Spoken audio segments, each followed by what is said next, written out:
Hey everyone, this is Misery Loves Company, a weekly social reading series hosted by miserytourism.com. Every Friday, we welcome outsider and transgressive writers to come and share their fucking work with us. If you're watching this on YouTube later and my audio quality is super fucked or the image you can see is pretty closely cropped or whatever, that's because I'm recording on my netbook at my family's house. So we will do our fucking best, is what we'll do. Anyway, tonight we don't have a huge slate of readers tonight, which means we may actually, for the first time in a while, have an open mic. But first up is Ollie. Are you with us, Ollie? Yeah, I'm right here. Hey, so you. I wasn't expecting to be first, but Oh no, yeah, you were the first one to hit me up, actually. oh, there we go. So,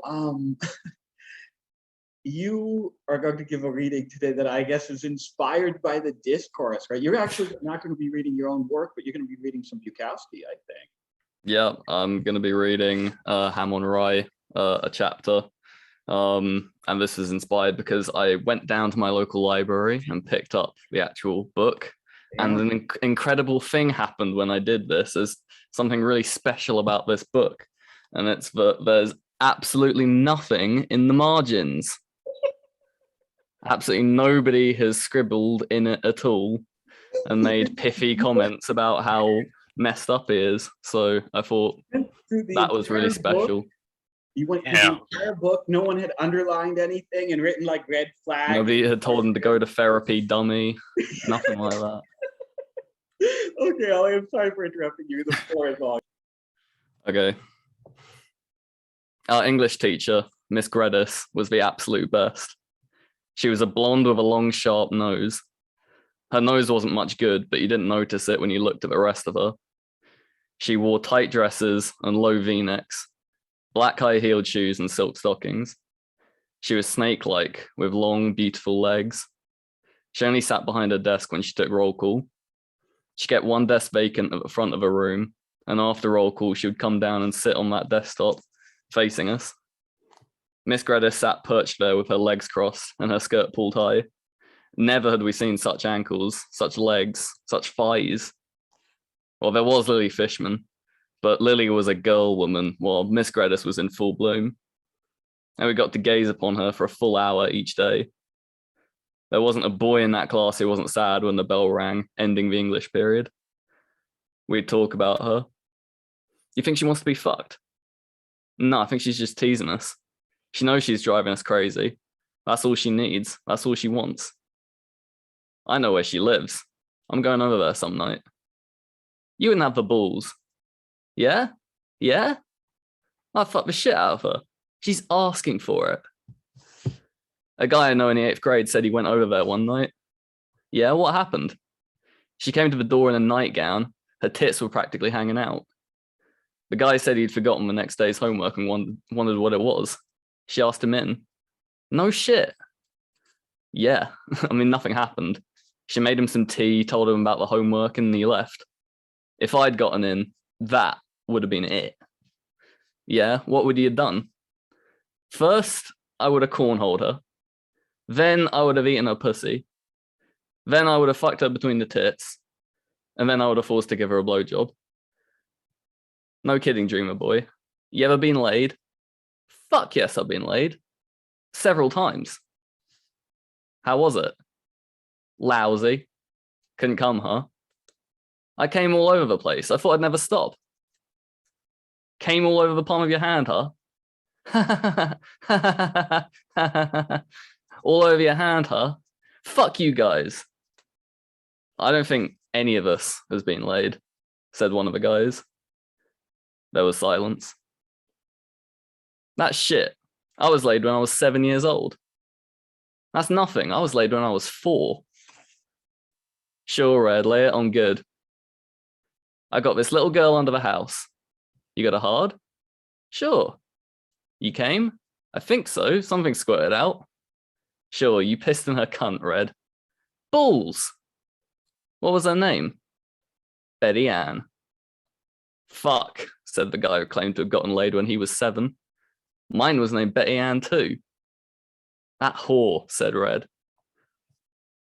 One fine spring day, we were sitting in English class, and Miss Gredis was sitting on the front desk facing us. She had her skirt pulled especially high. It was terrifying, beautiful, wondrous, and dirty. Such legs, such thighs. We were very close to the magic. It was unbelievable. Baldy sat in the seat across the aisle from me. He reached over and began poking me on the leg with his finger. She's breaking all the records, he whispered. Look, look. My God, I said. Shut up or she'll pull the skirt down. Baldy pulled his hand back and I waited. We hadn't spooked Miss Gredis. Her skirt remained as high as ever. It was truly a day to remember. There wasn't a boy in class without a hard-on, and Miss Gredis went on talking. I'm sure that none of the boys had heard a word she was saying. The girls, though, turned and glanced at each other as if to say, this bitch is going too far. Miss Gredis couldn't go too far. It was almost as if there weren't even a cunt up there, but something much better. Those legs. The sun came through the window and poured in on those legs and thighs. The sun played up on that warm silk pulled so tightly. The skirt was so high, pulled back. We all prayed for a glimpse of panty. The skirt was so high. We wanted a glimpse of something. Jesus Christ, it was like the world ending and beginning and ending again. It was everything real and unreal, the sun, the thighs, and the silk, so smooth, so warm, so alluring. The whole room throbbed. Eyesight blurred and returned, and Miss Gredis went on sitting there as if nothing was happening, and she kept talking as if everything was normal. That's what made it so good and so terrible. The fact that she pretended that it wasn't happening. I looked down at my desktop for a moment and saw the grain in the wood, heightened as if each pattern was a pool of whirring liquid. Then I quickly looked back at the legs and thighs, angered with myself that I had looked away for a moment and perhaps missed something. And then the sound began. Thump, thump, thump, thump. Richard Waite. He sat in a seat in the back. He had huge ears and thick lips. The lips were swollen and monstrous, and he had a very large head. His eyes were almost without color, and they didn't reflect interest or intelligence. He had large feet, and his mouth always hung open. When he spoke, the words came out one by one, halting, with long pauses in between. He wasn't even a sissy. Nobody ever spoke to him. Nobody knew what he was doing there in our school. He gave the impression that something important was missing from his makeup. He wore clean clothing, but his shirt was always out in the back. 1 or 2 buttons were gone on his shirt or on his pants. Richard Waite. He lived somewhere, and he came to school every day. Thump, thump, thump, thump, thump. Richard Waite was jerking off. A salute to Miss Gredis's thighs and legs. He'd finally weakened. Perhaps he didn't understand society's ways. Now we all heard him. Miss Gredis heard him. The girls heard him. We all knew what he was doing. He was so fucking dumb he didn't even have the sense enough to keep quiet. And he was becoming more and more excited. The thumps grew louder. His closed fist was hitting under the side of his desktop. Thump, thump, thump. We looked at Miss Gredis.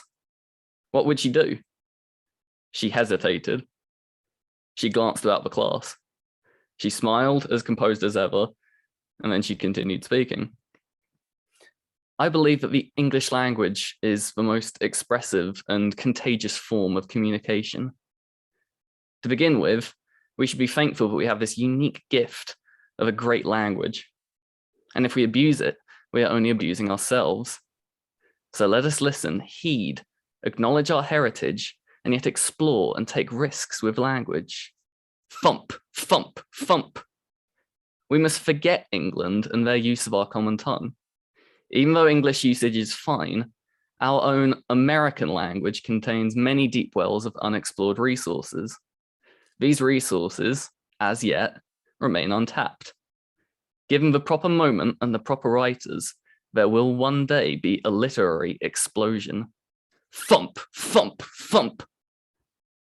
Yes, Richard Waite was one of the few we never talked to. Actually, we were afraid of him. He wasn't somebody you could beat the shit out of. That would never make anyone feel better. You just wanted to get as far away from him as possible. You didn't want to look at him. You didn't want to look at those big lips, that big unfolding mouth like the mouth of a bruised frog. You shunned him because you couldn't defeat Richard Waite. We waited and waited while Miss Gredis talked on about English versus American culture. We waited while Richard Waite went on and on. Richard's fist banged against the underside of his desktop. Richard's fist banged against the underside of the desktop, and the little girls glanced at each other, and the guys were thinking, why is this asshole in this class with us? He's going to spoil everything. One asshole, and Miss Gredis will pull her skirt up forever. Thump, thump, thump. And then it stopped. Richard sat there. He was finished. We sneaked glances at him. He looked the same. Was his sperm laying in his lap or was it in his hand? The bell rang. English class was over. After that, there was more of the same. Richard Waite thumped it often while we listened to Miss Gredis sitting on that front desk with her legs crossed high. We boys accepted the situation. After a while, we were even amused. The girls accepted it, but they didn't like it, especially Lily Fishman, who was almost forgotten. And besides Richard Waite, there was another problem for me in that class, Harry Walden. Harry Walden was pretty, the girls thought, and he had long gold curls and wore strange, delicate clothing. He looked like an 18th century fop, lots of strange colors, dark green, dark blue. I don't know where the hell his parents found his clothes. And he always sat very still and listened attentively, like he understood everything. The girls said, he's a genius. He didn't look like anything to me. What I couldn't understand was why the tough guys didn't mess with him. It bothered me. How could he get off so easy? I found him one day in the hall. I stopped him. You don't look like shit to me, I said. How come everybody thinks you're hot shit? Walden glanced over to his right, and when I turned my head to look in that direction, he slid around me as if I was something from the sewer, and then a moment later, he was in his seat in the class. Almost every day it was Miss Gredis showing it all, and Richard thumping away, and this guy Walden sitting there saying nothing and acting like he believed he was a genius. I got sick of it.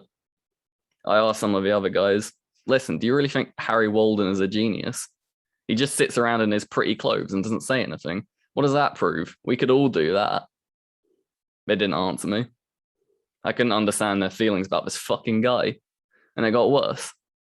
Word got out that Harry Walden was going to see Miss Gredis every night. That he was her favorite pupil and they were making love. It made me sick. I could just imagine him getting out of his delicate green and blue outfit, folding it across a chair, then climbing out of his orange satin shorts and sliding under the sheets where Miss Gredis cuddled his curly golden head on her shoulder and fondled it and other things as well. It was whispered about by the girls, who always seemed to know everything. And even though the girls didn't particularly like Miss Gredis, they thought the situation was all right. That it was reasonable because Harry Walden was such a delicate genius and needed all the sympathy he could get. I caught Harry Walden in the hall one more time. I'll kick your ass, you son of a bitch. You don't fool me. Harry Walden looked at me. Then he looked over my shoulder and pointed and said, what's that over there?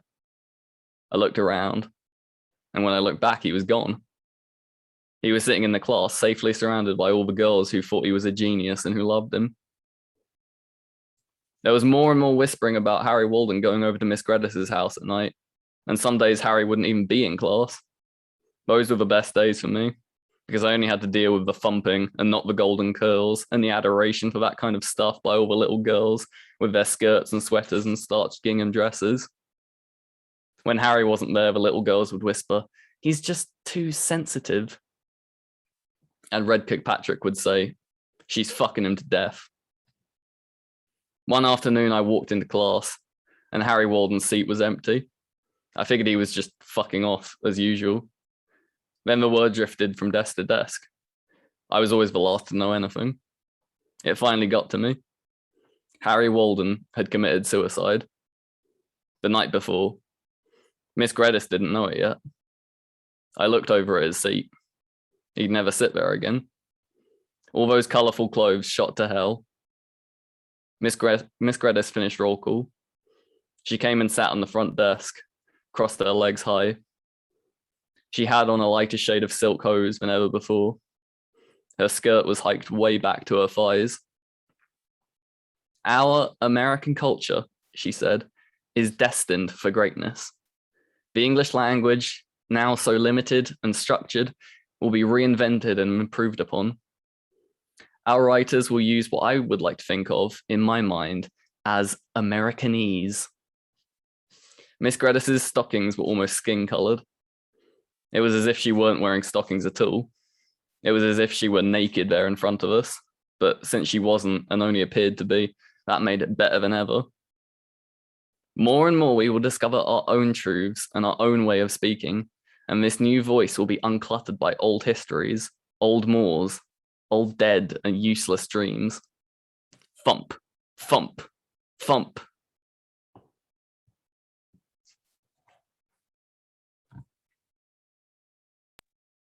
Ollie, you fucking killed it.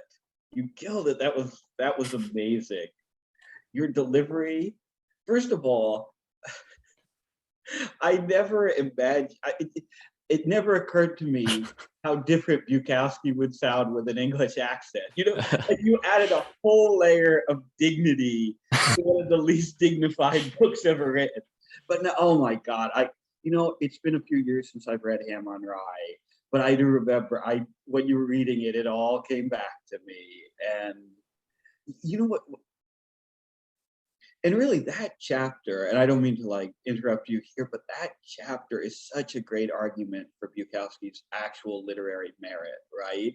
Especially like the juxtaposition of her giving this like kind of solemn treatise on the value of like the English language juxtaposed with the dude whacking off. You know, it like annihilates all like literary pretension.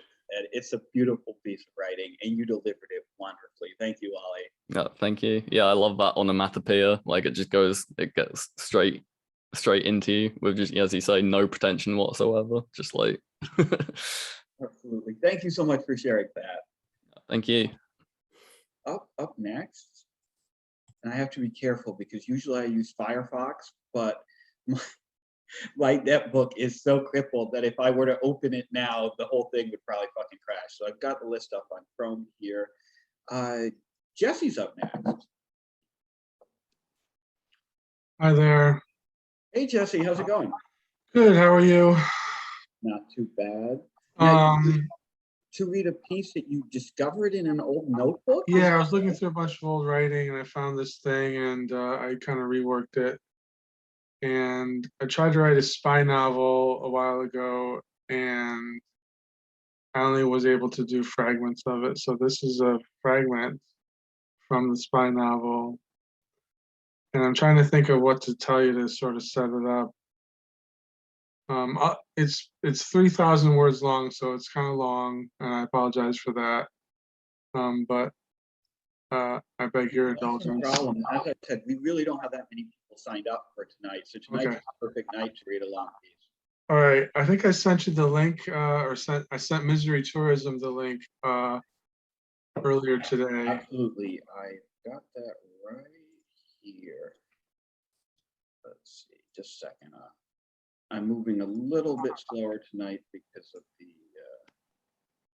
I'll get that in the chat. Can I say I can get it? Oh, okay, gotcha. Okay.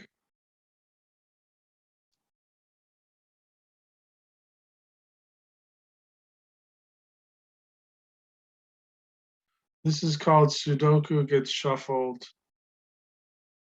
Can everybody hear me okay? Or can someone? Good. Okay. Indicia only does two things in life. It absorbs the foreign press and it sleeps. Foreign press meaning anything from statistics on global food shipping from a Dutch newspaper to lists of corruption suspects from every EU country, including new applicants, to books like Makafaha at Dababat, an Arabic reprint of an old 1970s Russian textbook on anti-tank warfare techniques intended for the Syrian Arab Republic. The book's owner was a recently deceased associate of Indicia's. Indicia usually waits until after breakfast to read these open source press items from its recently deceased coworkers. Open source ecosystems illuminated by crystalline ingrowths of hard-fought secret information. It just seems too personal. Hard to start your morning skimming through papers with the fingerprint of the dead still fresh on them. If Indicia could talk, it would have sounded something like that. Indicia is what might be described as a non-attributable adjunct. Indicia is the British code name for this entity. Its Russian code name, I'm not going to try to pronounce that. Dirty Laundry is known only by Indicia itself and a handful of other British speakers, outside of Russian intelligence, of course. The wisest of the speculators, people like Yevgeny Kolofilov, are fairly certain Indicia is not a single person but an international think tank based all over, whose membership changes on a quarterly basis. Other Russian spies think yearly. Indicia changes its subscriptions with a frequency and breadth that suggests to the analysts a frenzy, a Western hegemony losing its geopolitical grip. Kolofilov doesn't care about any of that. He wants to find Indicia on a map and sing it a lullaby that will put it to sleep for a decade. We don't know if Dirty Laundry is a single person or an army, the analyst whined to Kolofilov. Still stuck on that, he muttered. Laundry is a group activity, a kind of shared chore. He says this to a man sitting in a bank of chairs in Euston Station in London.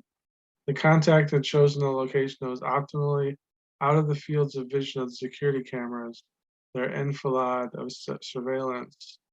He was vaguely Southeast Asian and seemingly invisible. The contact had with him an issue of Time Out London with some addresses underlined, possible intake points for the laundry. Kolofilov glanced at the addresses in the magazine after the Asian departed, memorized them, then elaborately approached a newsstand in the train station and replaced the magazine behind some other poorly selling magazines where he knew it would be thrown away eventually, soon. MI5's eyes are somewhere in here, he thought to himself as he exited Euston Station, heading south into Bloomsbury.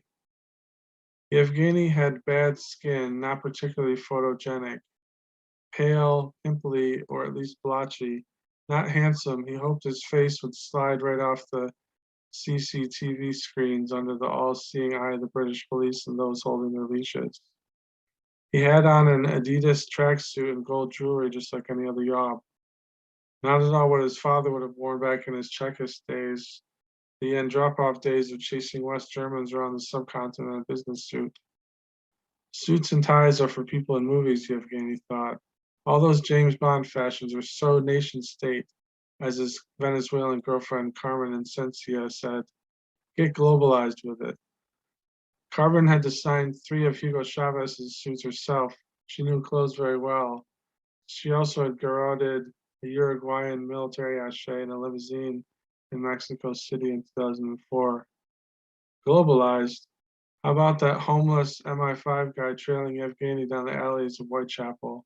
Skeletal urchin, crack addict carrying a sleeping bag, utter filth, walking with a mangy dog, with the faint halo of 2006 globalization around him that Carmen would have adored. His t-shirt with a Sudoku grid on it, 9x9. Kolofilov either lost the Sudoku boy or the Sudoku boy allowed Kolofilov to shake him off. He wasn't sure. He wasn't even sure the wretch was a Bobby until he saw the shirt again lurking in a mews in Bloomsbury near the British Museum. Not that Bloomsbury was crackhead proof, but the coincidence was unmistakable, especially since the address in Bloomsbury Kolofilov was scoping out was, of all the addresses underlined by his contact at Euston Station, the one most likely to lead to Indicia, the political cartoon gallery on Store Street, off Gower Street, squeezed between a Korean grocer and a cluster of delis marked halal. Kolofilov had seen this address before in his preliminary research. Information easily lifted from EDF Energy in London revealed a high electricity bill at this location, far above that which an empty down on its gallery of political cartoons throughout history would suggest. It was a front. It also subscribed to an inordinate amount of obscure publications from all over the world. The electricity bill was presumably eaten up by the perpetual ballet of photocopiers, scanners, and servers in an upstairs loft somewhere. Sudoku watched Kharlamov as Kharlamov unfazed watched Sudoku, and all the Royal Mail and DHL deliveries to the political cartoon gallery on Store Street, and every other parcel on the radar. Kharlamov played the seasoned tourist on his cell phone, the tourist room the whole city had presumably been created. The false crackhead called Sudoku is a talented pavement artist. He mixes well with the street people on Tottenham Court Road and Gooch Street. Former knowledge boy, that's how he had gotten hired. Sleeps on a mattress laid across the entrance of the parking garage on Cheney's Mews until he gets moved by the police, who aren't read into his mission and don't want to know. Makes the University of London students shudder a bit on their way to and from their apartments. Part of the atmosphere of the street that is hidden in plain sight among the 2006 scenery, the people on corners distributing flyers reading "No to War with Iran" and Oxfam, and the sleeping bags soaked with urine in the underground station tunnels. The sleeping bags people hurry past, not bothering to check if anyone's inside. Loud arguments with junkies and prostitutes, the quieter arguments with quieter perverts. The anarchist squatters with their flags draped out balconies, the local police, the constant sirens on Gower Street, moving the false crackhead from place to place in Camden sidewalk land. Sudoku arrives in the neighborhood with his mangy dog Eric long before the operation to watch Kharlamov begins. He doesn't move in a world of smiles. He is the human trash of London. A photo of him hiding in a bush filleting a crack pipe was taken by a busybody and published in a local tabloid. Camden Shame. It was cover that wasn't necessarily arranged. No one comes to his rescue from this undercover play, not his boss at 5, Hughes, no one from the police. It's a form of "well done, lad" that he feels at first proud of, but then ashamed of. Sudoku wondered if his life was being corroded away by his job. He was not often allowed to resurface. The Kharlamov brief was that deep. He was unknown to the civilians he was working to protect from spies, criminals, and terrorists who looked away whenever they saw him shambling with his dog and stumbling on the concrete. And he was trying to be unknown to the spies, criminals, and terrorists who shadowed around the city.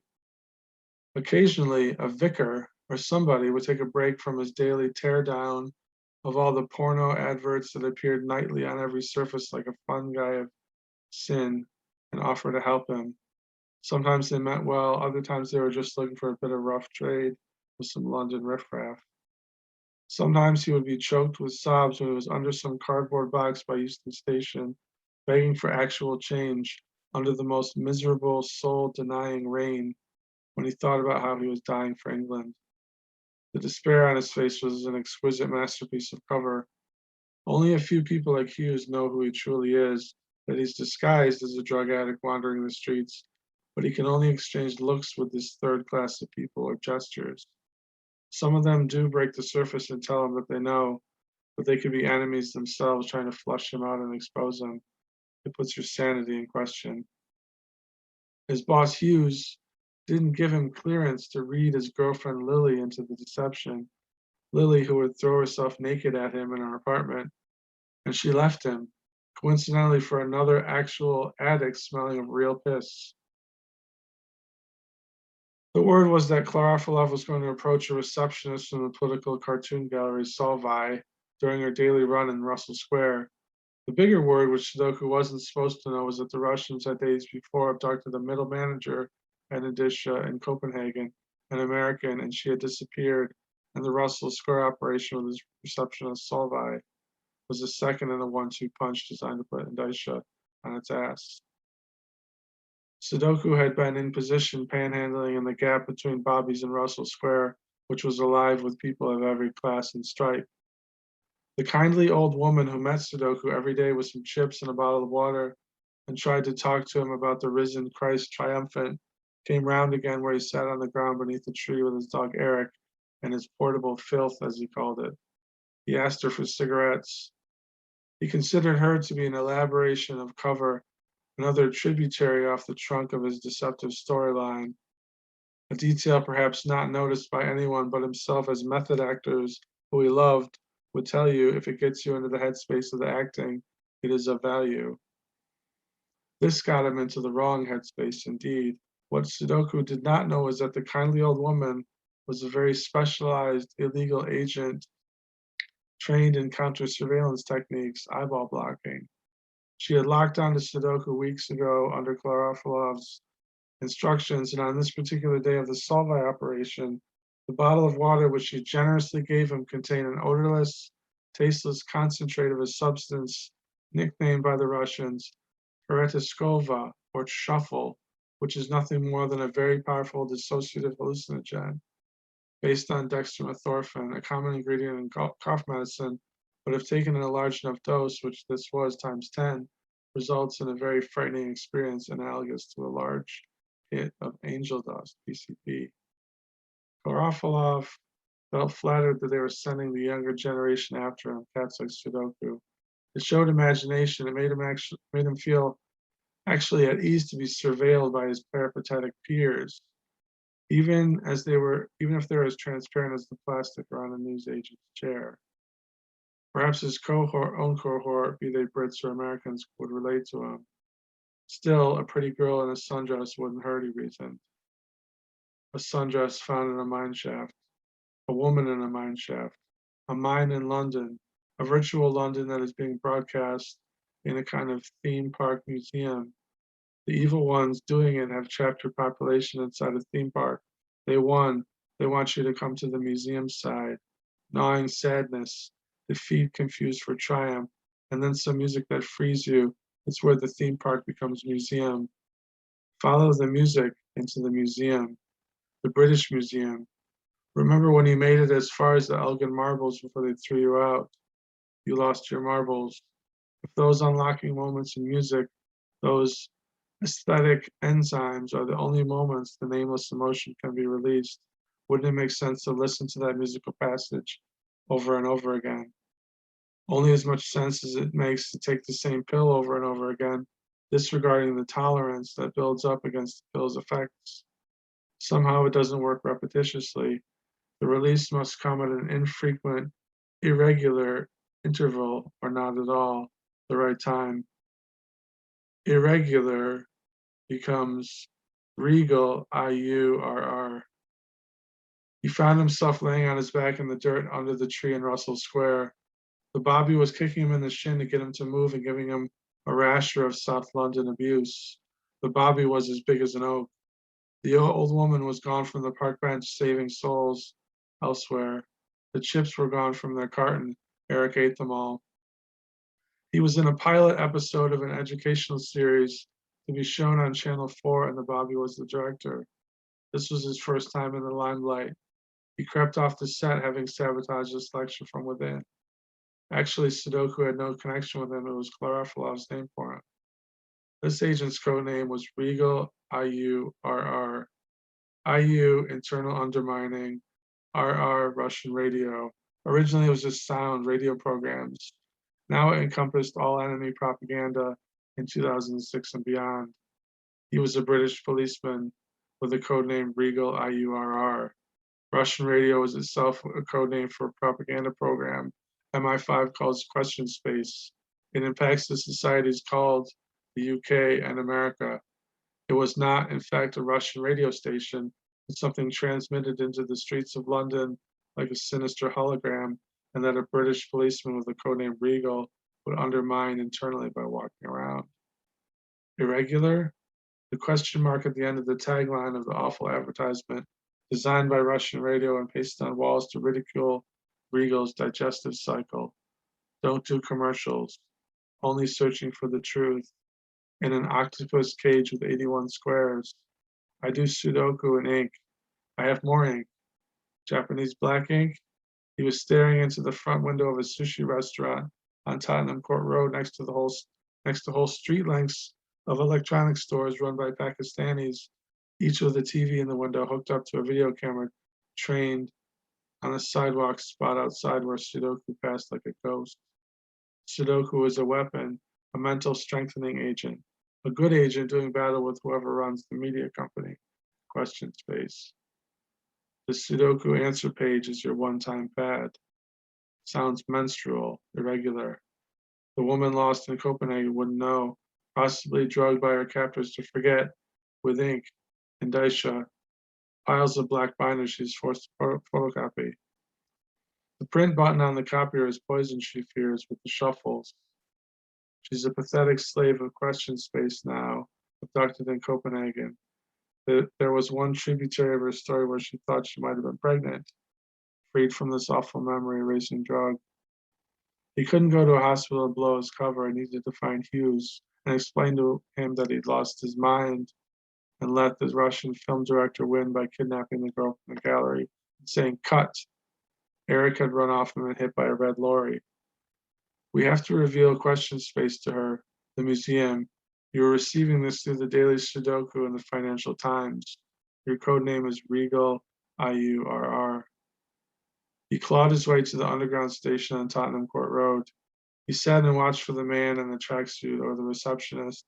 He saw floods of untraceable hurried men and women with the best boob jobs in all of Europe that made him want to howl like a wolf if he weren't so scared. Everybody looked like a suspect as they swarmed into the underground, and that was what scared him most of all. The fear was like nothing he ever imagined. He slept in a pile of screaming newspapers in a stairwell, heading down into the sub lowest level of the tube station. A place of horrors in the summertime, he knew. The deformed beggar he saw, burnt or flesh-eaten, maybe a 16-year-old boy with a New York Yankees baseball cap to appeal to the American tourist with money. And the most disfigured, silly putty blob of a burnt face Sudoku had ever seen. The burned boy was waiting at the bottom of a particularly busy staircase descending right to the Oxford Circus connection, begging for change. But as he went past him in the crowd is trying to escape from looking at him, he was frantically saying, "I'm sorry," to people. He knew he was being bad, a nauseating visual nuisance. Someone put him up to it. His stingy father. Had Hughes placed the burned boy there as a diversion by MI5? London was a mine shaft of fear, a scary amusement park where you should have stayed at home. The looks you got from the other homeless, the creatures crawling over the railings, the battles of the newspaper stands and the sidewalks, the media companies at war, the people in the bushes at Russell Square, the street people, the controlled evil he was a part of. He felt like the whole place would fall apart. God damn, Jesse, that was fucking amazing. I love the richness of the world you've created in this piece. It's almost like anthropological, like you just keep unearthing layers and layers of this thing, and there's such a precision in the detail of your descriptions and in the very intricate way you've plotted all the interconnections between these different agencies and characters. But what I really fucking love about this piece is the way it comes apart and that after he's drugged, because it doesn't just turn into this hallucinogenic mess. Instead, you can still see that logic, the like spook logic at work throughout the entire trip. And it's fucking it's fucking wonderful. And some of the psychedelic turns of phrases near the end, they're like, I love screaming newspapers because it's 2 words and it communicates exactly what experience he's having and why. Like in terms of like efficiency of language, that's fucking wonderful. Anyway, it's a fantastic fucking thing, Jesse. And I hope you go back to it and maybe revisit and keep pounding away at it, you know? Thank you. I think I might. Thanks for your input. Yeah, definitely. Thank you. Yeah, I just wanted to say something else, basically comparable to what William just said, but the sequence that starts on like the second half of page 6 starts with a regular, where it just kind of like the logic just kind of tumbles into other logic. That is just so fucking amazing. Like, you know, it starts with a regular and then it goes to Sudoku as a weapon. then it goes from, Sudoku is your one-time pad, sounds minstrel, or and goes back to a regular. That's such a good, like, it's just such a good, like, encapsulation of like that type of thought. Like it's like you can see the logic unfolding and stuff, and it's a really good sequence. I just really love that. Thanks, Rudy. And just a question, you didn't want this to be posted on the Twitter, right? I didn't post any link to it on Twitter. You could. Okay, I'll post it then. Okay. Yeah, thank you so much, Jesse. That was fucking awesome. Thank you. Up next is actually Rudy. Rudy's going to demo a game for us, I think. And after Rudy's done, we'll have, I think, some time for open mic if anyone has a piece they'd like to read. Well, for this game, this may or may not work. I realized today there's kind of a strange bug. It involves saving. Well, it's a bug that it may completely fuck up. But I'll need 2 more volunteers. I know B-Boy has generously volunteered to help test. I know William is on the netbook. I wouldn't want to test his computer with that. So Which is too bad because I tested this game with you the other day and it fucking rocks. But yeah. Does anybody else want to volunteer? It's just a browser link. You don't have to install anything. It's literally just you click the link and we'll see if it works. And if it works, then we can play.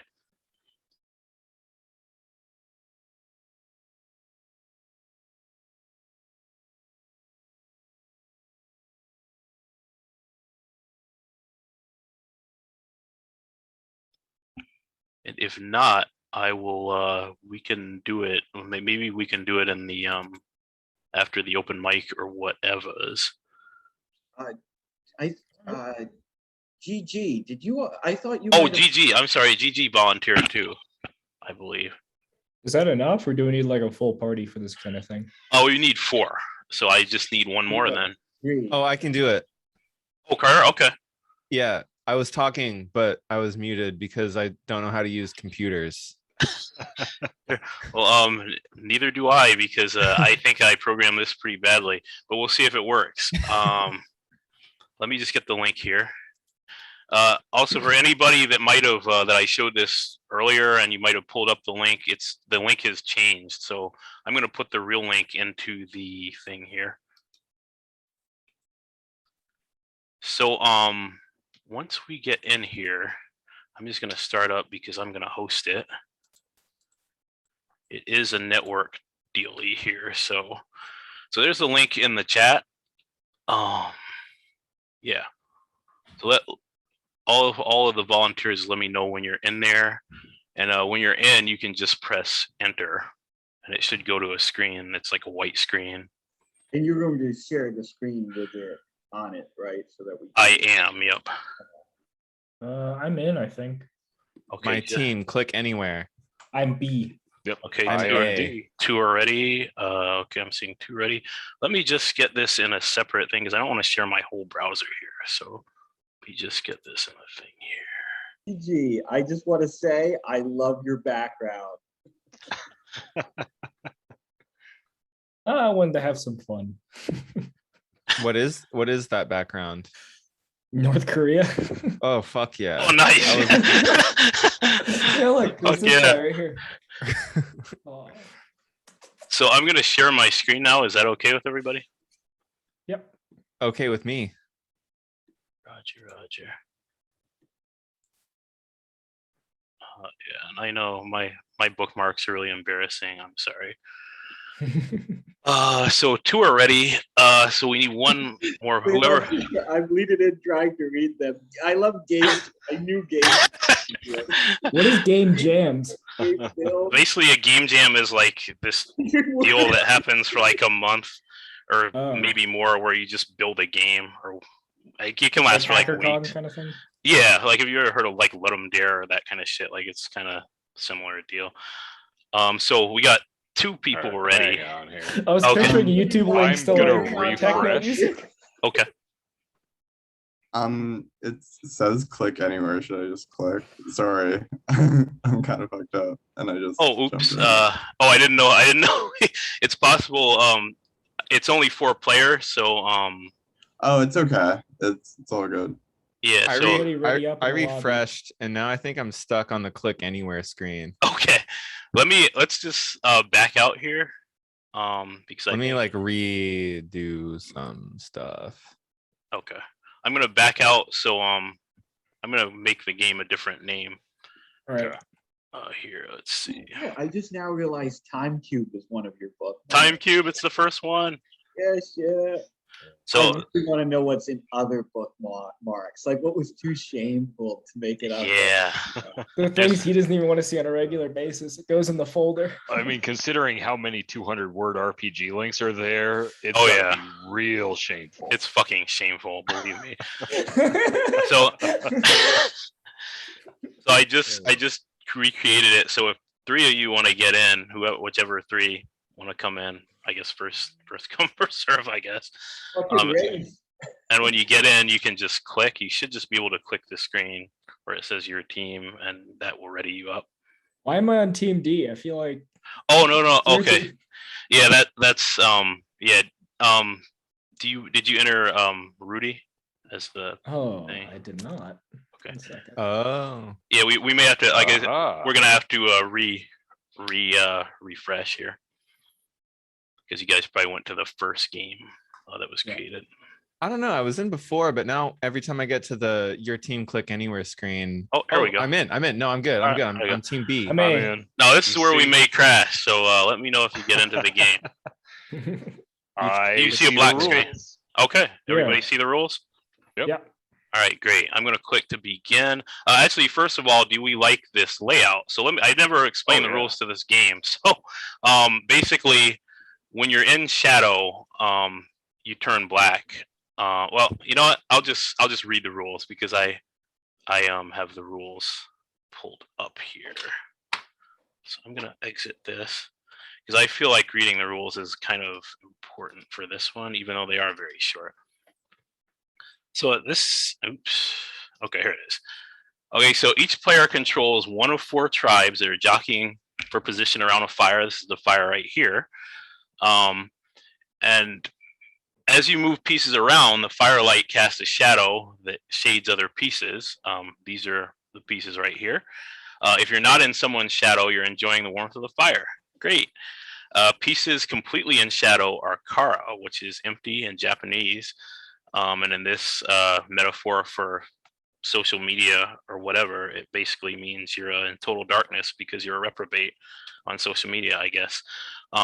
So kara pieces can be controlled by anyone and can capture non-kara pieces by moving directly on top of them. They're also totally anonymous, like you do.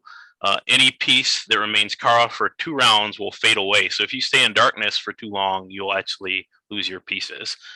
Pieces in partial shadow, so if they'll turn green on the screen.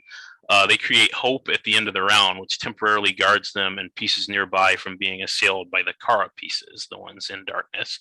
But beware, hope is destroyed if touched by a kara piece. So touching another piece creates hope for both of you, so you can hug each other and you can get hope.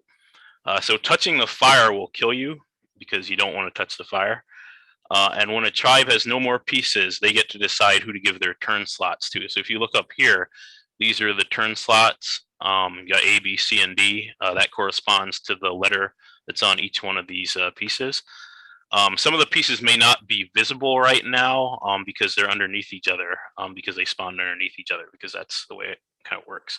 But the object of the game is to have members of your tribe remaining. So basically the object is to survive, and that's it. So without further ado, yeah, let me start the round here. Okay, so it is now A's turn, and A, you should see a thing. Your screen should basically be flashing pink, or there should be a pink border around the edge of your screen. Whoever has A, I'm not sure who got it because I don't know as the host who. Okay, somebody just moved. Oh Okay. shit! It's my turn. Woo! Okay, yep. So I guess you're B, Carter. Okay, so B just moved. So C. Alright. Ooh. Ooh, okay, we're getting near the fire here. Ooh. Wow. Wow, everybody's in darkness. Yep. These little avatars are amazing, Rudy. Where'd you find these? They're from a physiognomy treatise. I think it's like the treatise on physiognomy, I think. So what I think I'm gonna do is I guess it's my turn again. nope, it's actually mine. It was just mine. Oh, it lied to me. Oh, light. Okay, that's not good. Well, yeah. So I did get to move, but yeah. Oh, so C has hope now. Yep. Because they're touching my D piece. Oh, we got several people with hope here. Ooh. Ooh.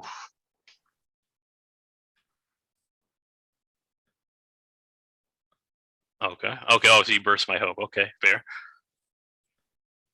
And that's because I I'm- moved a Kara piece closer Yep. to you, right? Yep. You slammed it into the hope once you I'm hit gonna him. test something that I saw Mhm. in one of my earlier tests. Yep. What? What was that you saw? We'll see. I think Okay. I just got fucking wrecked. Right. Oh no. Let me see. What can I do? There's a big hug fest going on here. I want to smash it up. So okay, next turn. Let's see. So okay. I should be advancing. It's telling me select the person who will get your turn slot. Oh, but they're shit. Just like Yeah. Oh. So yeah, that means all your pieces have died. So right, you right. can yeah. click on a piece. Yeah. You guys all ganged up against Best Korea like you do. Like, so you can just select a piece and click on it, and it should advance the Alright. turn. There we go. I think that worked. Yeah. Oh Already wow! got my Oof, turn. the cleansing. Oof. Ooh, it's real. Ooh. All right, so it's my turn. I don't see where any of my pieces are, but it's like I can move any of the ones that are pink surrounded, right? Yep, that's right. Jesus, you guys got a whole little Yeah, it's a real kind of loving- cluster. little, Love little fest. cuddle puddle Yeah. over there. Yeah. It's Oh, should I dangerous. touch the fire? No! Yeah. Yeah, that's a thing. Yeah. Oh. Yep. So it's now B's turn again, whoever B is, because B, I guess Gigi was generous enough to give B his turn. So All right. I don't know what to do. We got a lot of hope over here, and there's Lot no of- Kara pieces. nope. Do you have what your B? So I think there are some B. There is some B pieces buried under this big hug fest here. I think. I have one piece. Yeah. It's interesting that you can't see which pieces are yours. Yeah. Well, when they're buried like that, that kind of yeah. But when they're black, you definitely can't see. I them. did it again. Fuck. Oh, did you touch the fire? I'm a speed Oh. runner, man. Like I got like, like I gotta like take some risky maneuvers sometimes. I feel you, but I think This actually, is interesting. I can't move anything. yeah, I think Oh, Carter I had actually to- just I had to died. select. Yep. I had to select. I fucking suicided both of my pieces. Oh Oh. yeah. Okay. I threw that really hard actually. I guess Rudy and has 3 out of the 4 turns now. I do. Yeah. Thank you for that. People generously giving me your turns. So how do I do anything? So you should be able to click your C, right? So you should be able to click Yeah. the C and move it. If not, let me know. Ah, Oh, okay. and I touched the fire. Oh, yeah, that's the fire. Okay. So who you want to give it to? Who we giving it to?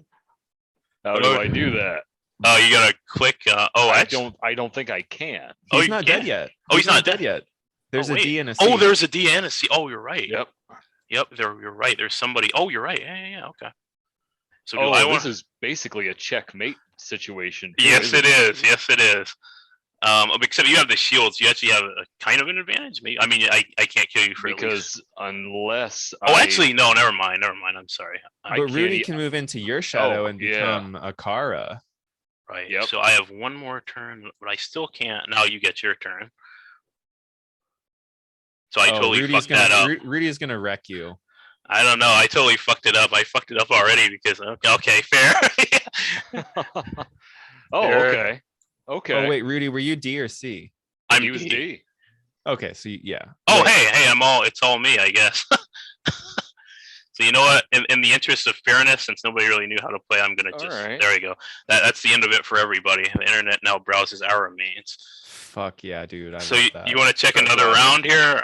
Since Yeah, Hell let's yeah. go again. I have a bit of a better grasp Okay. of all this now. Okay, so this is a slightly better board layout here, I think. What do you Rudy, think? Did you change the rules then? So contact with the fire eliminates the piece instead of moving it? Yeah, I did. I thought that was more thematic, and I just thought it made more sense. I mean, Gotcha, because I remember in earlier version we played contact with the fire just displaced the piece. yup, it was a teleport. But yeah, so that's okay. So it's B's turn. But I agree, this like makes the stakes much higher. Oh, yeah. Like incentivizes definitely. people to play like more carefully. Because there Definitely. wasn't that much of a penalty before for contact with the fire. See, And yeah, also that's, it emphasizes the cancellation thing. Like you want to get as close to that as possible, but once your account's gone, you're fucking done. you're done. Yeah, that's the thing. Yo, Oof. Okay. oh boy, oof. Bad spot for a certain. Oh. Bad spot for a certain team. Not gonna say who. Not gonna say who, but yeah. Oof. That's a lot of blacks in there. All I don't know if they're right. here. Yeah.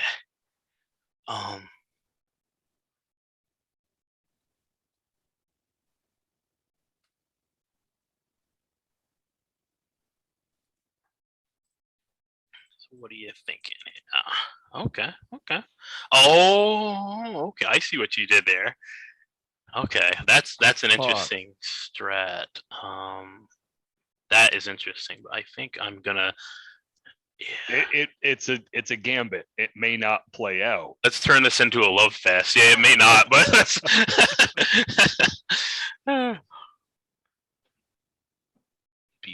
was very decisive, very quickly. Fucking, Okay. I touched the shitting. All right, never mind. Mm. So Oh, if a piece is Kara for Mhm. 2 turns in a row, it dies, right? it's done. Yep, it's out of the game, and you lose that piece.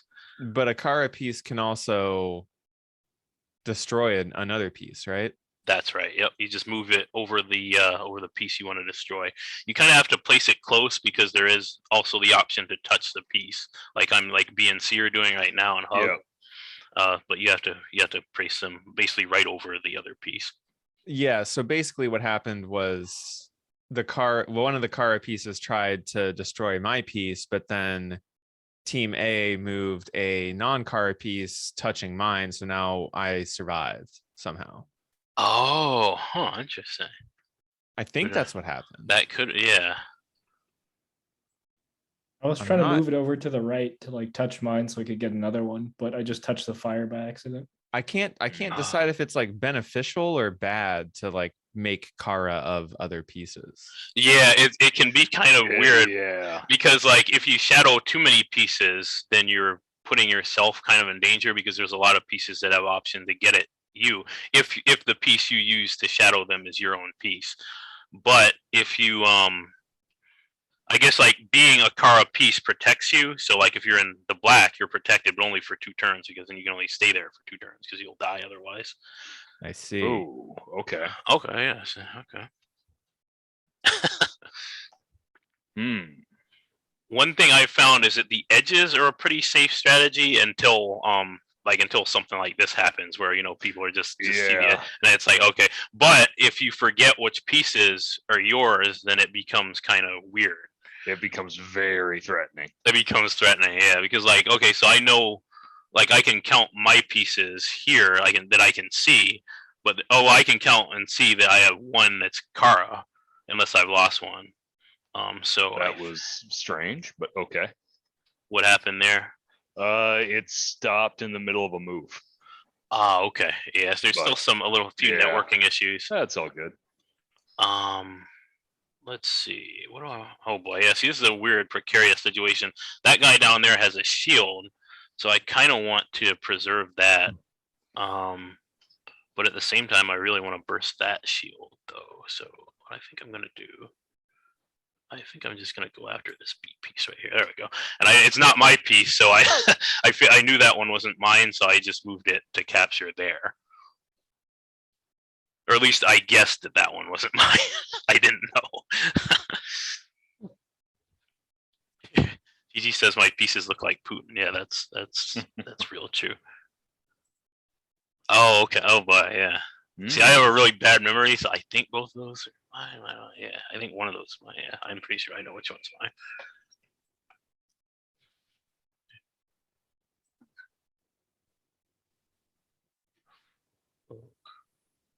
Oh fuck! I hit the fire. God damn it. Carter on that Icarus shit, trying to fly too close to the flame. I know. It's like I like the fire because it's like kind of bright and it makes a nice little sound. Yeah, it's so good. Let me see here. Now, what I think I'm gonna do. Let's see. Let's mix it up a little bit here. That's another thing. Is Kara pieces can't kill each other. So now, which is which? Ooh. And I think if it works the way I believe it works, which I should know because I made this fucking game, but I think if it works the way I think, you have to grab the piece on top first because it moves it to the top layer. So I think that might have protected me, but only just for momentarily here. So why did that Kara piece not kill the A piece? Because the way it's placed, you have to place it directly over. Oh, is it like pixel perfect? Not pixel perfect, but it has to be pretty like that. That would be basically hugging. So like this, that would kill the guy there. Oh man, I have fumbled this several times now. No, I think this could get really bad actually.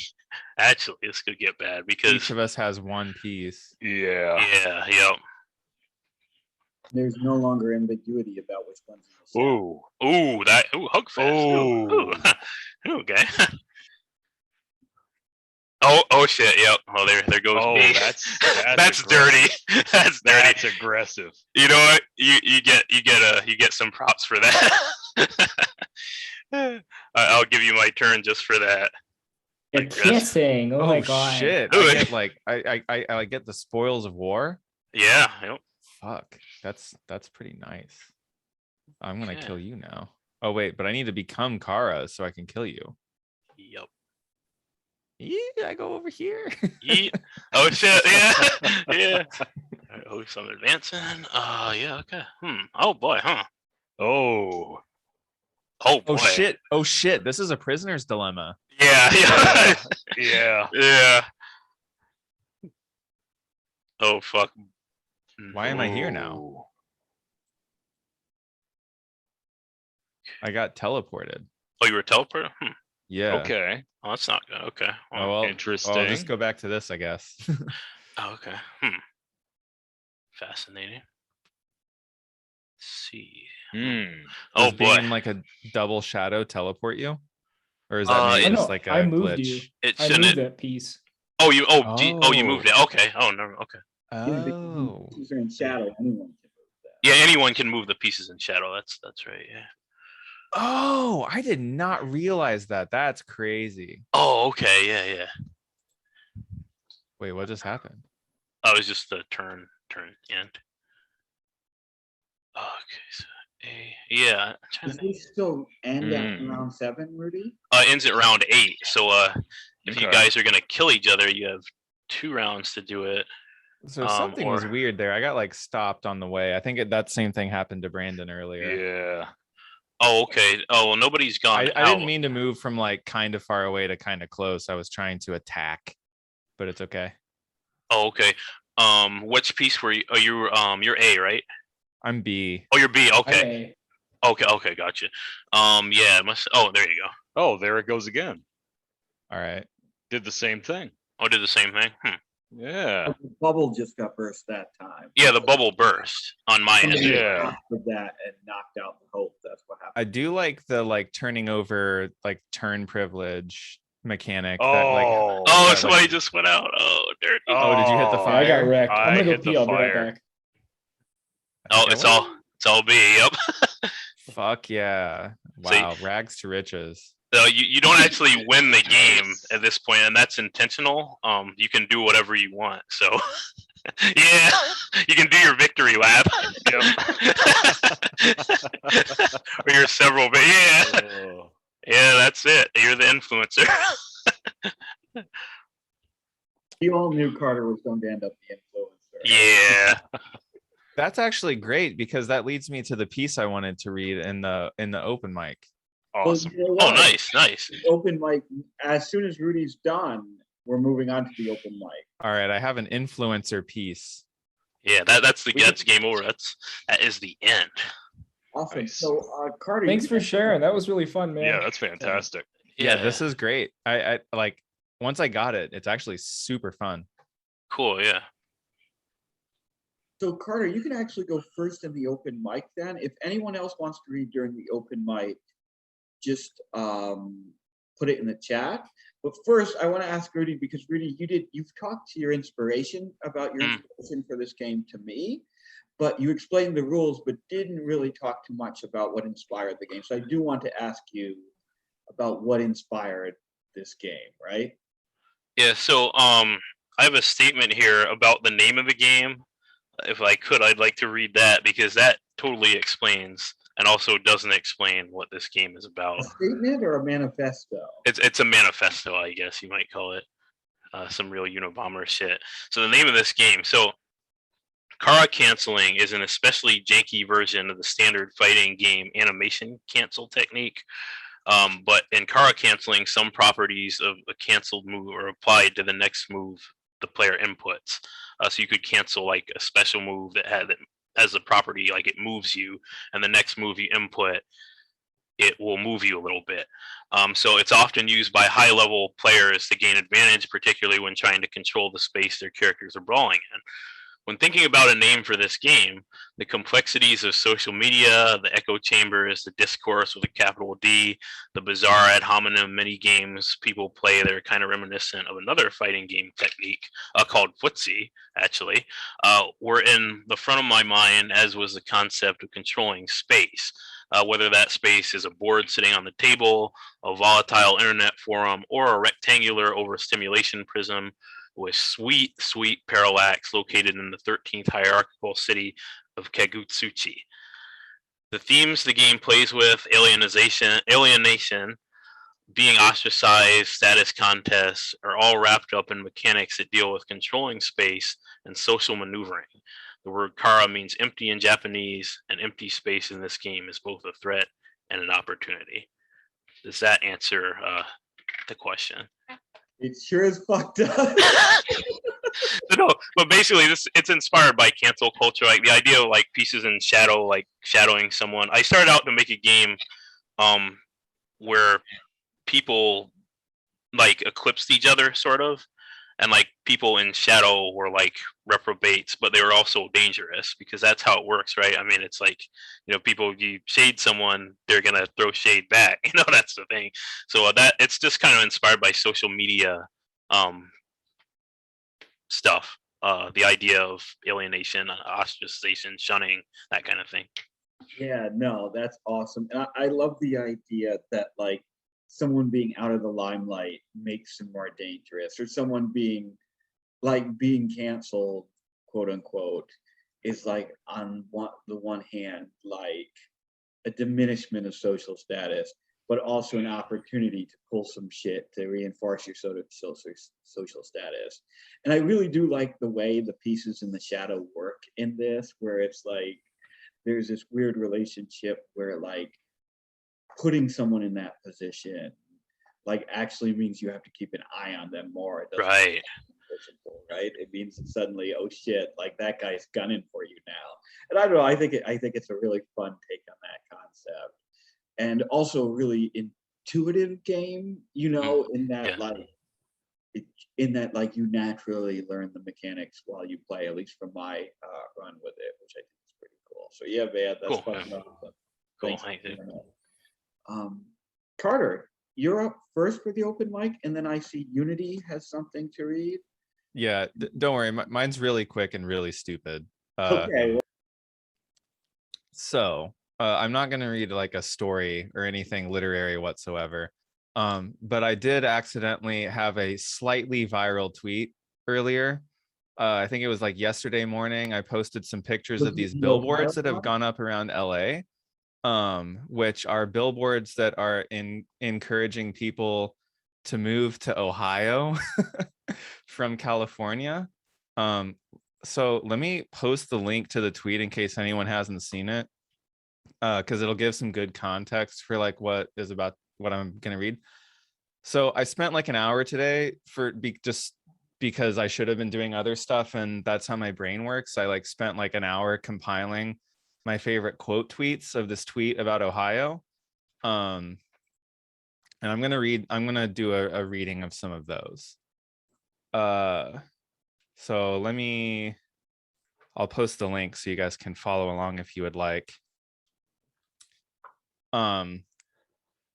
So I've apportioned the quote tweets into 3 categories: those that are pro Ohio, those that are anti-Ohio, and those that are Ohio neutral.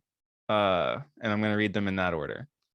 So beginning with the pro-Ohio quote tweets of the ad campaign by the state of Ohio encouraging Californians to relocate to Ohio. We have, starting off, a tweet from Lark Vader, who says, "Stay in California, you yuppie fucks. We don't need you hiking our pizza prices up to $25. At Abby Parkins 11 says, no, we don't want them. Billy De Niro says, Ohio getting a lot of hate for this from people acting like the suburb of whatever state they live in is so much better. Tech Money Tokyo says, been said Ohio a treasure chest. Now y'all better take advantage before everyone come here. Read the comments. Turbo Gooch 3000 says, I don't understand the hate Ohio gets. Let us have our corn and football in peace. Gabby Juka says, on behalf of my fellow Ohioans, please stay there. We do not want you here. Shrewsy19 says, ha ha ha, jokes on California, where they pay majority of their wages to state taxes and can't even water their plants without repercussions. But at least there's an ocean, am I right? Smut Mother says, you should take their advice before the water rations come. There's too many of y'all living out there. Bo Daly says, Ohio is the best. If you disagree, you're wrong. JM Blommer 513 says, no, we don't want you. Go to New Mexico or something. M Karia 06 says, okay, but they ain't wrong. Ohio boring as fuck, but it's a comfortable place to be. Queen of Rebrand says, please don't come here. Y'all can't drive. Which, like, fair. And my favorite pro-Ohio tweet is from Kratz Sean, who says simply, Ohio will take over the world, which I thought was kind of like ominous and fun. So now we get to the anti-Ohio tweets. Learnonaut says, don't, it's a trick. There are many iterations of this. I kind of like condensed them into Learnonaut's tweet, but there's been at least 50 people being like, it's a trap, don't go to Ohio. SXM Sun says, the migration is happening. Midwest is coming back up, which I like that. That's kind of optimistic as a Midwesterner originally myself. McGritterson says, this one's deep, guys. McGritterson says, a state that wasn't a couple more elections away from becoming some kind of weird white nationalist theocracy wouldn't have to advertise to attract business. If anyone can like parse that, let me know and we can like discourse about it later. Someone says, moving out of Ohio is like being released from purgatory. I don't know what circumstance it would take to get me to move back, but it's certainly not any of the most extreme incentives I can think of. Tori Gilson says, I'd rather live in a Dunkin' Donuts bathroom than Ohio, if I'm being honest. All About Me 225 says, hey, don't move to Ohio. Save yourself and stay the fuck away from this hell. The Jeremy Reader says, LOL, I'd rather be dead ass broke and live in Cali than set up residence in Ohio. Hashtag worst state ever. TJ Rush says, as a resident of both states, I can say for certain you do not want to move to Ohio from California or anywhere else. Beatsman Minnow says, this is the stuff my state pays for instead of fixing the car-sized potholes in the middle of the road. NB Theory Baby says, what my state spent money on instead of giving it to unemployed people. And Sam H. Reich says, I would sit in traffic on the 405 literally every day of my life before I would move to Ohio. And now we get to my personal favorite tweets, the ones where I couldn't figure out if they were pro or anti-Ohio. D. Ramos Jr. 76 said, I approve of this message. Move to Ohio. California has enough people already. Lots to unpack there, actually. That's like, there's layers to that. Concise, but speaks volumes. Jared Doubler says, I've only been in Cali for 3 weeks, but my opinion is as follows. It's beautiful here. The weather is perfect and there's a billion outdoor things to do. Downside, it's expensive. Gas is expensive, food is expensive, and rent is expensive. Gizo Pete Petit says, people make fun of this, but ironically enough, real estate is just going to skyrocket in Ohio because climate change is going to force people out of these desirable locations. Clay Moyer says, like the vice president said in a totally liberal way to immigrants, don't come. Don't misconstrue my joke. I am pro-immigrant. Ryuze says, Ohio LA collab. That's one of my favorites. I don't even fucking know what like they were thinking on that one. Stephen Naha says, I want Ohio to go harder. Roast me, lean in, make me feel like an idiot. And my personal favorite of all the quote tweets I've gotten on that stupid tweet about Ohio is from Eartha Clit, who says, they begging for motherfuckers to move there. Them rent prices probably 2 Sprites and a $5 box from Popeyes. And that's it. So Carter, I think I said before we started that I'm with my uncle and my cousin this week, and my cousin's watching right now on the other computer, and he went to grad school in Ohio, and he just confirmed that rent in Ohio is in fact like 2 Sprites and a box of Popeyes. Fuck yeah, dude. So although from like the way he's been nodding along, I think that he's let's put him in the reluctant to return to Ohio camp. Yeah, it's a spectrum is what I've learned. It's like, there's a lot of gray area between being pro or anti Ohio. Which is surprising. Although maybe like, honestly, I've never been to Ohio, but it's hard for me to have to feel much about the state. I think it's all I part mean, of Dawson's scheme. Yeah. Oh, Dawson is from Ohio. I wish he was here. He Yeah. would have probably gotten a kick out of It's that. all his doing. Oh man.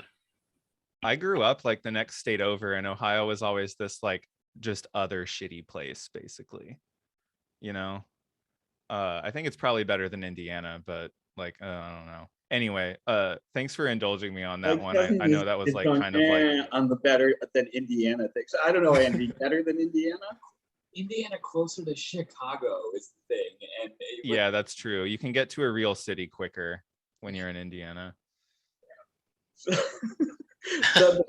No, I saw that tweet, blew the fuck up, because like I made some shitty little reply to it, and like I'm getting likes on that, and I'm like, what? Like I don't know who these aren't people like from the community. Like who are these people? Like at this random ass reply, and then I looked and I was like, holy shit, this thing has been retweeted like 350 times.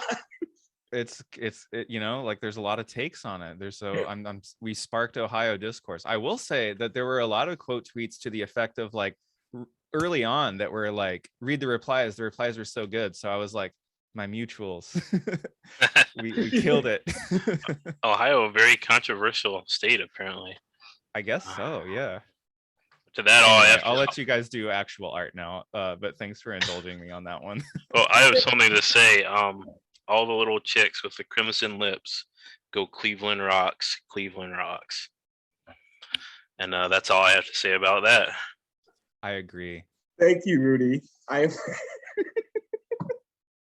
No, but Carter, we long ago annihilated the line between real art and whatever the fuck we're doing. Art. What is cyber writing if not a collection of categorized quote tweets? Exactly. I wish our man Jake was here to confirm that. I wish the founder of cyber writing was here, but I feel like he would approve. I think so. So, so anyway, let's see. Unity, I believe, is next. And I think I also see Gigi wanted to read, and hopefully I didn't miss anyone. So Unity, it's all yours.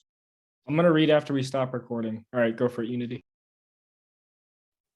Okay. Hi. I'm gonna talk for a little bit to make sure you guys can hear me okay. Because if it's like cutting way in and out really bad, okay. I'm just gonna talk. Okay. It seems good though, right? Yep, you sound great. Okay. Sounds perfect. And now It's okay, made- awesome. You can tell that I'm there's- gonna drop a link. Oh, sorry. I am seeing a little thing Okay. that says your network bandwidth is low. And it does seem like you might be a little bit out of sync with us, but that's not necessarily going to be an issue if you're not in conversation with us. So I say, give it a shot. And if it's really like dragging, I'll let you know if you're having real problems. Okay. If it's a really big problem, just let me know. And I think I put the link there and then I'll just start. So this is a short story. I just wrote it today, so it's unpolished, but it's entitled Kesha. Evie says Kesha's down at Santa's pub for karaoke. So we all pile into the van we borrowed from Bree at the commune and drive down there. It's the last spot left in the gravel lot and a tight squeeze. So me and Evie hop out and wave Court gently back between the cars on either side. We just about die laughing watching her do a 17-point turn to park, but finally she succeeds, and we stomp up the patio steps and go inside. Santa's pub is a double-wide trailer with a bar in it. Very Nashville. Evie says it's called Santa's pub because it's always Christmas here, which is funny because today is Christmas, which makes it doubly appropriate, I guess. Me and Evie spent the day posted up in a cheapish hotel by the airport seeing tricks, and I saw 3 or 4, so I'm feeling pretty happy and secure with my money. It's $600 more than the day I had before anyway, enough to get me where I need to go with a little extra to spare. Christmas is a decent enough day for tricks. Lots of lonely people out there seeking companionship for the holiday. All the men I saw this afternoon had the same sad, faraway look about them, like they were lost and looking for something. Of course, the thing they're truly seeking I couldn't possibly provide, but at least I could give them a little company for an hour, a little fun to tide them over, snap them out of the Christmas doldrums. And please spare me the lecture. I provide an important service, and I like it, and someone's got to do it, right? So it might as well be me, sugar. Might as well be me. Inside Santa's pub, it's packed, and Kesha's nowhere to be found. We order beers and smoke cigarettes standing by the bar in the middle of the crowd and talk about what we're going to do next. We've got to find Kesha, Evie says. It's our destiny. And Court looks through Snapchat for any fresh hints about the pop star's possible location. If I were Kesha, I say, and I could go anywhere I wanted to on Christmas night, where would it be? Me and Evie make eye contact for a full 5 seconds, then both open our mouths at the same time and say, tracks. So we rush out of the bar and down the steps and hop in the van and drive on over to tracks and go in. And of course, Kesha's not there, but we play some pool with a cute little Mexican who's shy and sweet and doesn't talk too much English. He asks if I want to fool around in his car, and I say, sure, honey, let's do it. And I follow him out into the parking lot and hop in the back seat of his Ford Focus. He pulls down my leopard print skirt and my fishnets and reaches into my panties and pulls out my thing. And he's just wrapping his lips around the tip when I hear someone shouting my name, and it's Court, who saw me walk out with the Mexican and thought I was leaving and ran out after us, scared she was going to miss her ride. This ruins the moment with the Mexican, who drives off all angry for some reason, leaving me and Court cackling together in the parking lot. I roll up my tights and we head back inside, where an older trans woman in a Santa hat is setting up karaoke.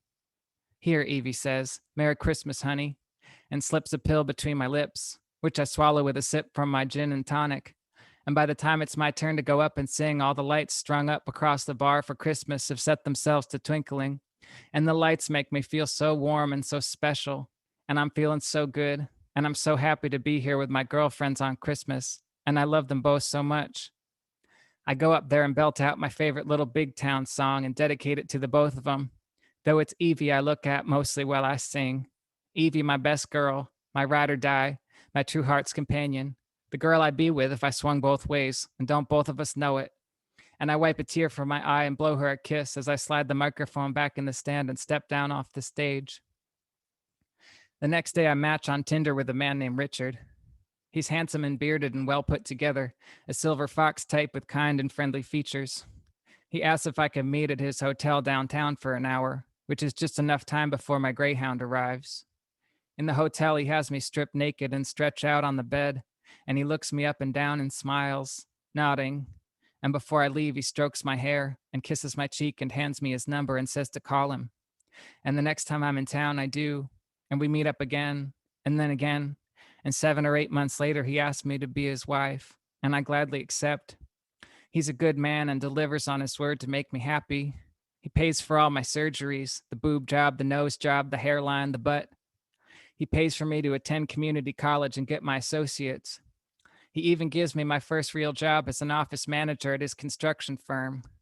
Best of all, he's not ashamed. He's proud of me, in fact. He brings me everywhere, shows me off to all his friends, most of whom accept without a moment's hesitation who and what I am. And the ones who don't, well, they ain't no friends of ours no more, let's put it like that. I wanted Evie to be the maid of honor at our wedding, but she couldn't. Not that she didn't want to, you understand, but she was in prison at the time, having been caught by an undercover cop and charged with prostitution and possession, which, on top of the warrant she'd already had, meant 18 months in a men's facility run by the largest private prison corporation in America. I wish I could tell you things got easier for her after that. I wish I could say she got lucky like I did, that she found a decent man to take care of her. I wish I could say she got clean and sober off drugs, that she stayed out of prison, that she didn't have to sell her precious, beautiful body any longer. I wish I could say she lived a long, happy life, that we stayed best friends forever, grew old in the same town, went on little weekend trips together to get away from our husbands, antiquing and camping and visiting old friends. But things don't work out the way you wish, not most times anyway. Certain people come into your life and there's no telling when or where they'll leave you behind, or vice versa, and all you're left with is memories, flimsy and fleeting as passing clouds, like the memory I so often remember when I hopped in the passenger seat of the van after seeing Richard for the first time and said, let's have lunch, I'm buying, and me and Evie drove up to this nice little Thai place and popped the trunk and sat in the back looking out at the hills, eating our curries and samosas, laughing and smiling and talking about Kesha, how we'd find her one day, and we promised each other we'd meet back in Nashville next Christmas and the one after that to find Kesha, because that was our destiny. It was written in the stars.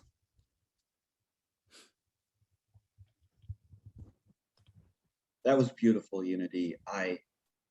In very different in tone than most of your work, too. Just so bittersweet and just a wonderful, wonderful piece. Really, just really moving and as usual, your delivery was so fucking good, and you have such a broad range in terms of both your writing and your delivery that you can sell a piece like that just as beautifully and with just as much profound emotion as some really as some really funny shit or some really sick shit or whatever.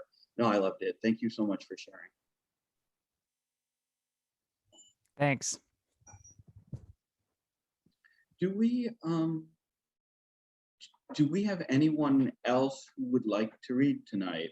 I'm looking at Rudy, did you catch anyone in the chat? Because on the netbook, my chat window is like that. It's like I can see half of one message at a time.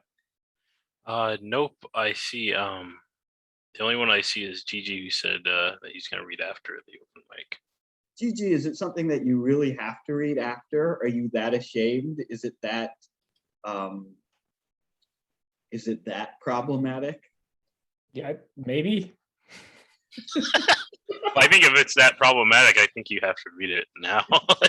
Problematic for Misery Loves Company?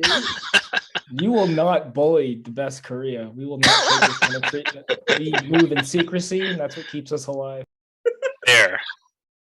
Going to remain a closed society, huh? Well, Gigi should not be bullied. Is there anyone else who would like to read? We've probably got a few minutes before we got to close this thing up.